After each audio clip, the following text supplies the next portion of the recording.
अस्सलामुअलैकुम। आज की इस वीडियो में हम क्लीन एंड ट्रिम का फार्मूला यूज़ करेंगे और देखेंगे कि इन दोनों में क्या डिफरेंस है। मेरे पास ये डाटा है, इसके अंदर पहले मैं कुछ चेंजिंग करूँगा ताकि आपको समझा सकूँ। ये मेरे पास डाटा है, इसके अंदर बुक से पहले मेरे पास एक स्पेस, दो स्पेस, इसमें बढ़ा देते हैं, एक स्पेस और बढ़ा दी।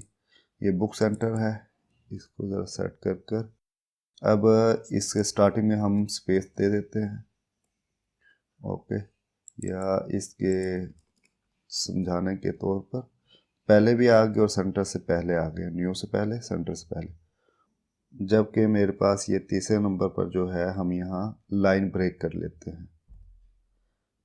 ठीक है, लाइन ब्रेक की है हमने,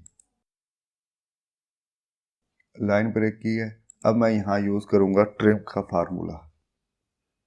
पहले ट्रिम का फार्मूला यूज़ करते हैं, इक्वल का sign TRIM, trim bracket start और मेरे पास ये G4 क्लोज ब्रैकेट और इंटर।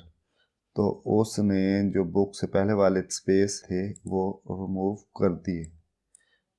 ठीक है, नीचे भी ऐसे ही अप्लाई हुआ। अब मैं यहाँ यूज़ करूँगा क्लीन का फार्मूला, CLEAN, क्लीन। ठीक है, ब्रैकेट स्टार्ट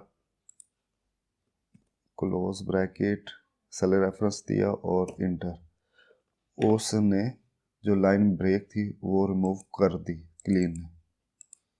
ठीक है, इसमें हम स्पेस देकर चेक कर लेते हैं कि वो स्पेस वैसे ही रहा। ठीक है, क्लीन का मकसद जस्ट लाइन ब्रेक रिमूव करना है, स्पेस रिमूव करना नहीं होता। जो एक्स्ट्रा स्पेस होते हैं वो रिमूव नहीं करेगा, वो जस्ट ट्रिम ही रिमूव करेगा। उसको अप्लाई करके दोबारा अगेन देख लेते हैं हम यहाँ, उसने जो इसके थे वो रिमूव कर दिया एक्स्ट्रा स्पेस।